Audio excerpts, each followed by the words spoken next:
Good morning, everyone. In a previous class, we have studied about the executives. So we will recall about all those whatever we have understood in our previous class. In our previous class, we have taken this topic, political executive. So in this, we have understood that all functionaries in the government who take day-to-day decisions but do not exercise the supreme power on behalf of the people is an executive. So they are also called executives because they implement the policies of the government, as we have seen in the office memorandum, because they are involved in some policy making decisions with the help of the government. That is why they are being called as executives. Now, first we have read about political executives. Political executives are the executives who are elected by the people and for the time period. They take major decisions. That is, we have read about the leaders. Then permanent executives also we have read. These are appointed for the long term and they are called as civil servants, and they remain in the office even when the ruling party changes. They advise the political executives also in their day to day work. So that is why they are permanent. They are also called as civil servants. They are permanent, whereas political executives, they are not permanent, and they are the political leaders who are there for just the time being. Then next, further we have understood in this that the president appoints the leader of the majority party or the coalition of the parties, and that commands the majority in the Lok Sabha as a prime minister. So the prime minister is appointed by the president, and the president appoints the that leader of the majority party or the coalition party as the prime minister who has the majority of the support in the Lok Sabha. Then in such case, the where the president appoints as the prime minister the person most likely to secure the majority support in the house. That means most support is given by the different members to the particular leader that only is appointed as the prime minister by the president. Further, the other ministers are also appointed by the president on the advice of the prime minister. First, president appoints the prime minister. Uh, then, after the appointment of prime minister, other ministers are also appointed. The ministers are usually chosen from the party or the coalition that has the majority in Lok Sabha. That means the whichever party is having majority in the Lok Sabha, the ministers, the leaders of that party is only involved as the ministry. The prime minister has the free hand to choose ministers as long as they are members of parliament. When they are the members of the parliament, then the prime minister has the right to choose those leaders as it in their ministries. But if the thing we have also seen that if they are not the members of the parliament, here we have seen that sometimes a person who is not the member of the parliament can also become the minister. But in such cases, what should be done? Uh, to get elected to one of the houses of the parliament within the 6 months. Within the 6 months, that a person is to be elected by the parliament by either of the houses for the appointment as a minister. Then next we have read about the different types of ministers. The council of ministers. The council of ministers is the official name of the body that includes all the ministers, and it usually has 60 to 80 ministers for different ranks, and they are the important ministers forming the cabinet ministry. Then second type, uh, we have seen that the ministers of the state with independent charge are usually in charge of smaller ministries here, and they attend cabinet meetings only when they are specially invited. When they are specially invited, then only these ministers of state who are having the independent charge, they can join the meeting. Then ministers of the state, next, these ministers are attached to and are required to assist the cabinet cabinet ministers. They are also the ministers of the state, but they are asked to help the cabinet ministers in their work. Further, we have understood that the secretaries are also there to provide the necessary background information to the ministers to take the decision. Then the prime minister chairs the cabinet meetings and is most powerful within the cabinet. Now, for today, we are going to start with the new topic of the same lesson, that is power of prime minister.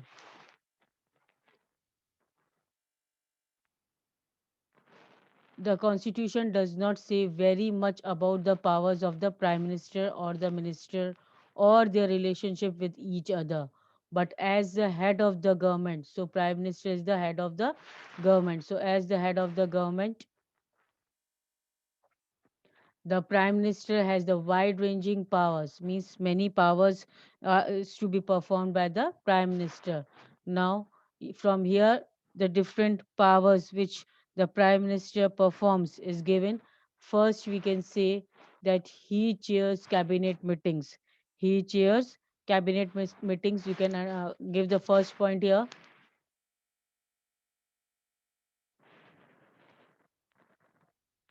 This is the first point. He chairs the cabinet meeting. Then second, he coordinates the work of different departments, means different ministries are there. Those departments are coordinated by the, means they work together in coordination with the help of the prime minister. So the coordination of the work at different departments is seen by the prime minister. This is the second. Now third, his decisions are final in case disagreements arise between the departments. If any disagreement, any confusions are there among the different departments, people of different departments, then the decision of the prime minister will be considered as supreme and the final decision. So this will be the third power which is given to prime minister. Fourth is he exercises general supervision of different ministries. So general supervision is also made by the prime minister of the different ministries. Fifth, all ministries work under his leadership. So he is the leader of all the ministries, different departments. Sixth, the prime minister distributes and redistributes the work to the ministers.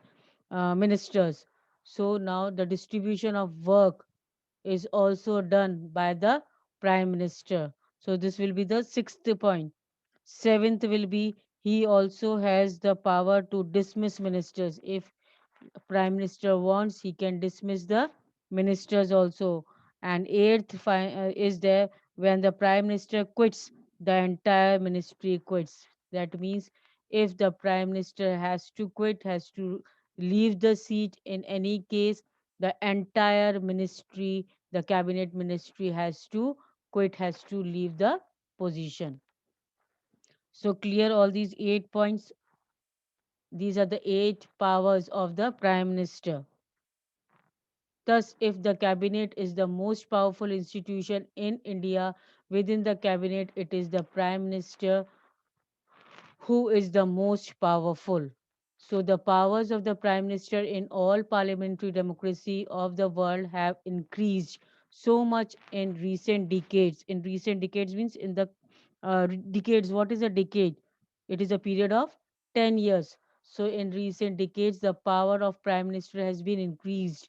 That parliamentary democracies are sometimes seen as prime ministerial form of government. So much power is given to the prime minister that it is considered as, instead of parliamentary form of government, it is said as prime ministerial form of government. As political parties have come to play a major role in politics, the Prime Minister controls the cabinet and parliament through the party. So the parties are most essential in a democratic form of government. So as the political parties have to play a major role in politics, so the Prime Minister also controls the cabinet and the parliament through this parties only.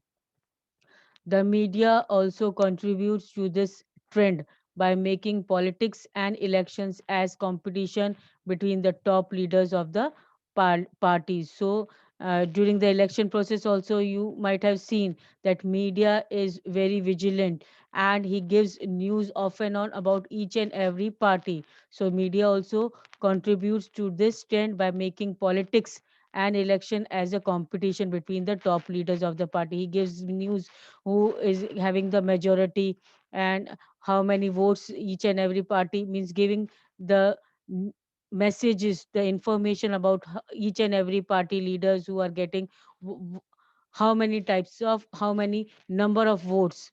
So this way the media is also important contribution.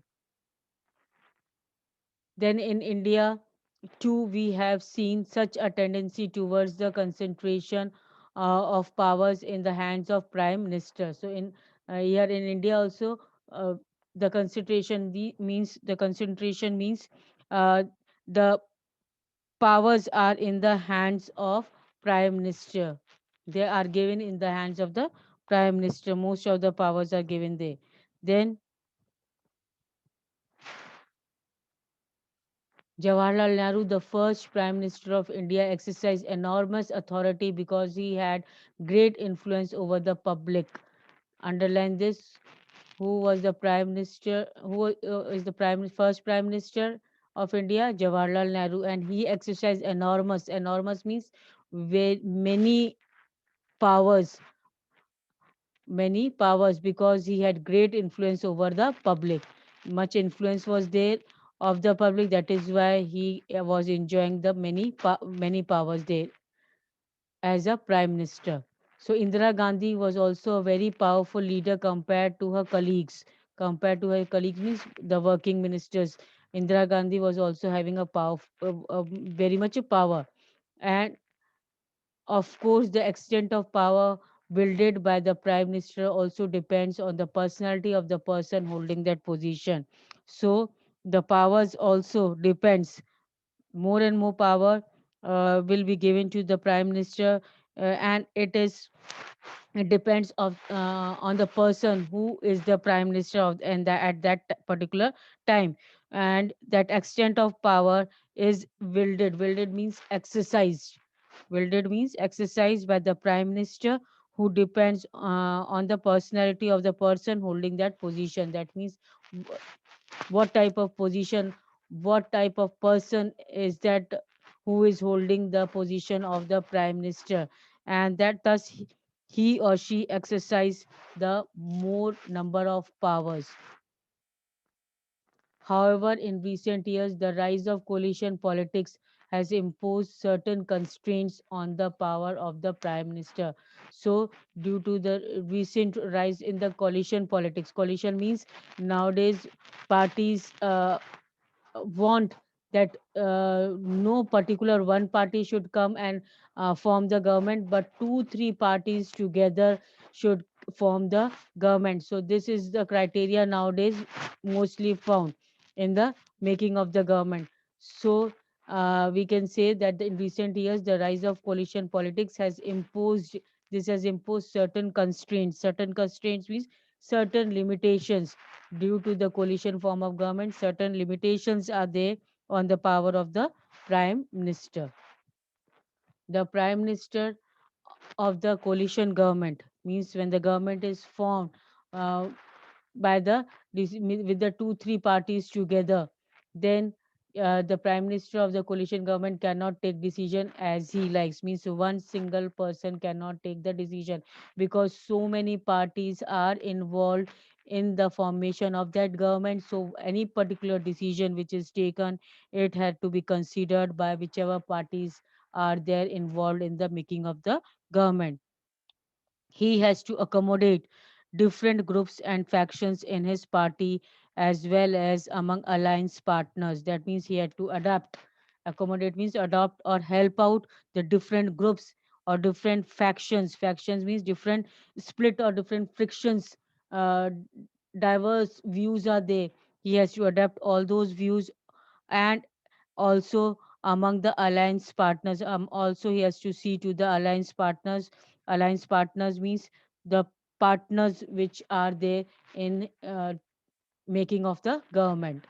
He also has to heed the views and position of the coalition partners uh, and other parties on whose support the survival of the government depends. That means he also had to heed means he had to also pay attention to the views and position of the coalition partners, whosoever is there, who are there to form the government together.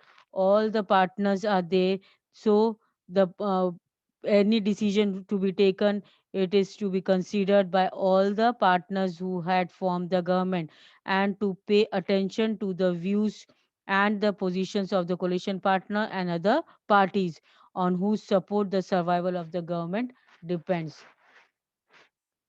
Clear this much? So, if the coalition government is formed, that means the prime minister, one single person cannot, one single individual cannot take the decision, as the government is formed on the basis of coalition government. That is why he has to pay attention to all the views, to all the supports who are in forming of the government, the parties who are there in formation of the coalition government. Next, coming to the president. Till you understood the powers and position of the prime minister. When a single party gets the majority, the prime minister is from the majority party, or when coalition government is also formed, what are problems and what type of powers the prime minister is having. Now, next, the president. While the prime minister is the head of the government, the president is the head of the state. Now, you can underline this. The prime minister is the head of the government. All the major decisions are being taken in the supervision of the prime minister only, and the president is the head of the state. In a political system, the head of the state exercises the nominal power. In our political system, in our country, the head of the state exercises the nominal power. Nominal power means only the formal power, having no real power or influence in the government. So, just in the president is the formal head only. The president in India is like a queen of Britain whose functions are to a large extent ceremonial.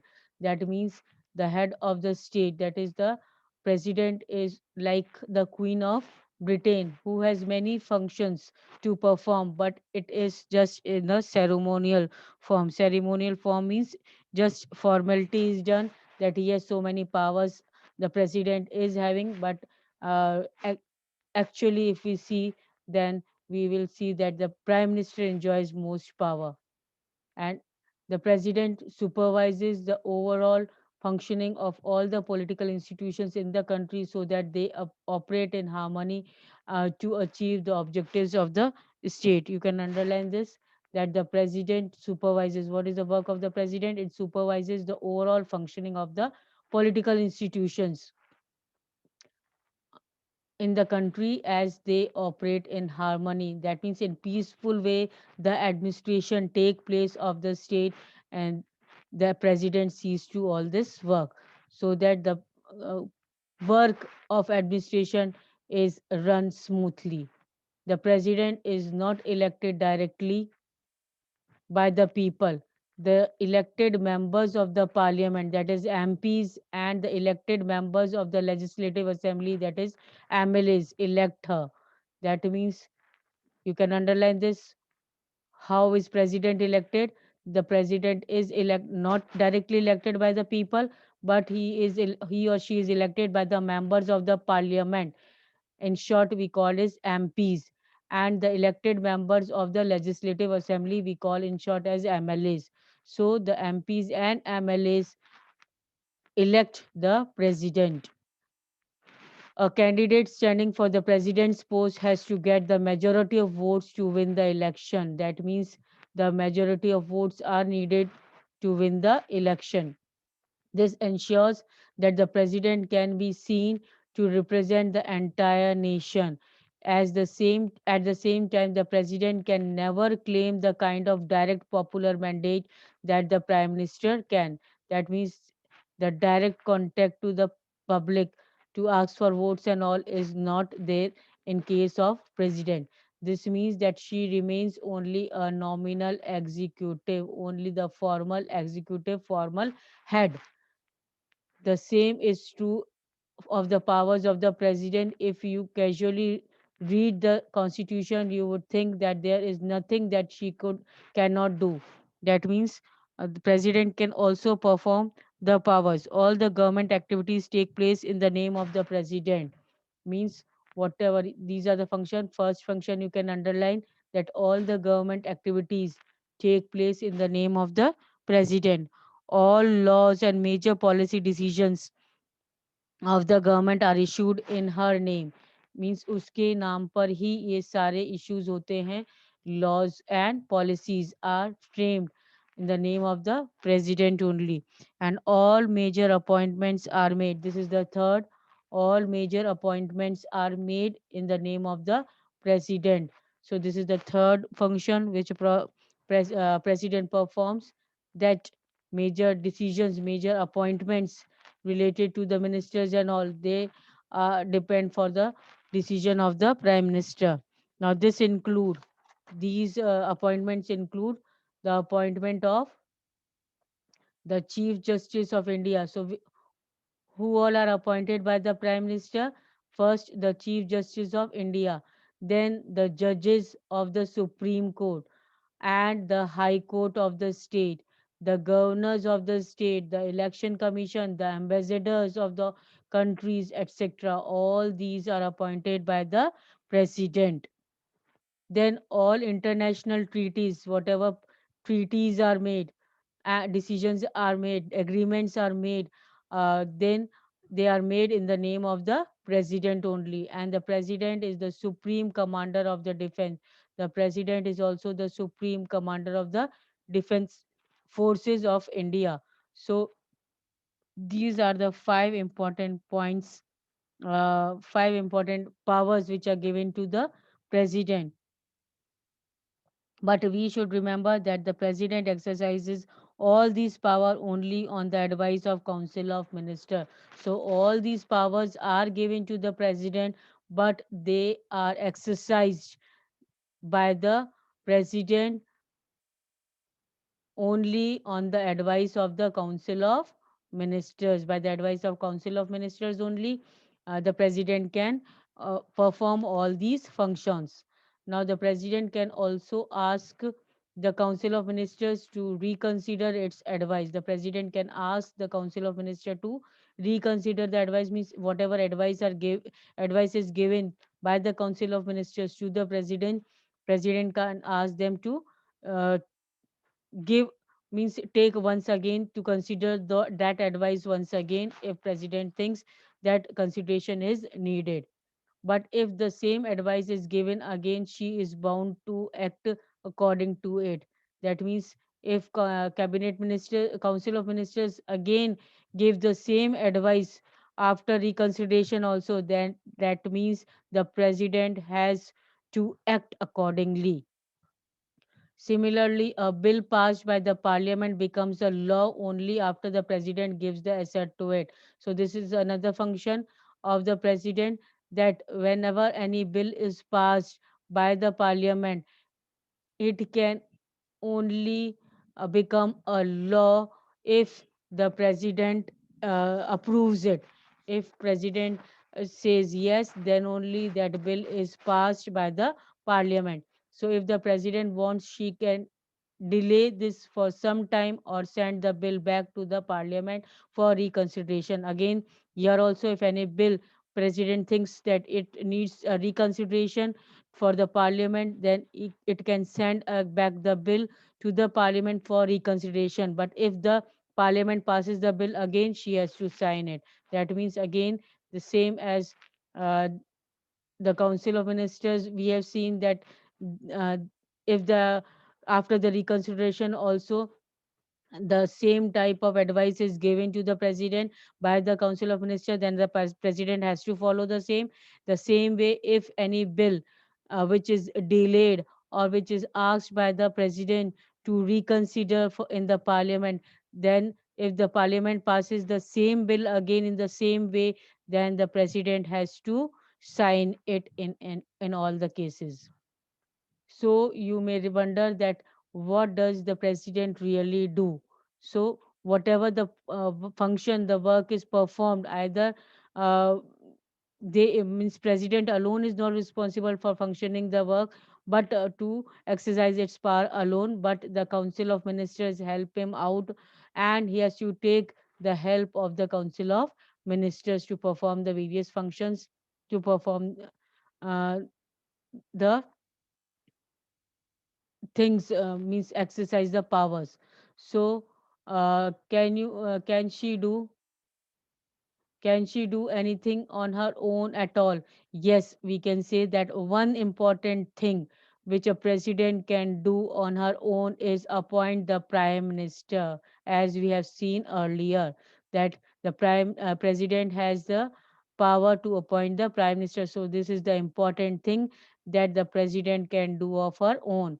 When a party of coalition of parties secure the clear majority in the elections, the president has the to appoint the leader of the majority party or the coalition that enjoys the majority support in Lok Sabha. That means the president here has the important power to appoint the president, to appoint the prime minister who secures, the person who secures the clear majority, the who had secured the majority of votes in the election, that can be termed as a prime minister. Or in the coalition government, majority of support is given to the particular party, particular member, then only that can be made as a prime minister by the president. When no party or coalition gets a majority in the Lok Sabha, the president exercises her discretion. That means now the president, if no party or the coalition gets the majority in the Lok Sabha, then the president exercises its power and it appoints the leader who, in her opinion, can muster majority support. So, according to his own wish, now the president can appoint that particular leader as the prime minister who can muster means who can assemble the more of the support in the Lok Sabha, and that leader can be appointed as prime minister by the president. In such a case, the president can ask the newly appointed prime minister to prove majority support in the Lok Sabha within the special time. So, if no majority vote is given to prime minister, for the prime minister, for the particular leader, then the president takes his own decision and appoints the leader of that particular party who is more means that leader is appointed as prime minister who can assemble, who can gather more and more support in the Lok Sabha, and particular time period is given by the president to to the prime minister to get the majority of approval in the Lok Sabha. Then the presidential system. President all over the world are not always nominal executives. Means all over the, as we see nowadays in India also the nominal head, but the president all over the world are not always nominal executive, not always formal only having the powers like president of India. In many countries of the world, the president is both the head of the state and the head of the government also. The president of the United States of America is most well-known example of the kind of president. Now, where the US president is directly elected by the people and he personally chooses and appoints all ministers. The lawmaking is still done by the legislature called the Congress in US, but the president can veto. Veto means, what is a veto? Veto any law, a constitutional right to reject the decision or proposal made by the lawmaking body. So the president of US has the power to reject any decision or proposal also. So most importantly, the president does not need the support of the majority of members in the Congress, and neither he is answerable to them. So he has just fixed tenure of 4 years and completes it even its party does not have the majority in Congress. And then this model is followed in most of the countries of Latin America and many of the ex-Soviet Union countries. That means in India we see that president is only the nominal head, but the example is given here of US president. The president of United States of America is most well-known example for the president, for the kind of president that he has most of the power. Then given the centrally of the president, this system of government is also called as presidential form of government, and that is why it is called as presidential form of government, because here in reality the president is enjoying the powers. In countries like ours that follow the British model, the parliament is supreme. So the India follows the British model in which the parliament is supreme, and therefore the system is called as parliamentary system of government. So here it is called as parliamentary form of government in India. I hope that's clear about the powers of the prime minister and the president. Read it till here. And if any doubt, you can ask me. In our next class, we will continue with the judiciary, and we will discuss the question and answers. Till then, read the lesson, and if any doubt, you can ask me. That's all for today. Thank you.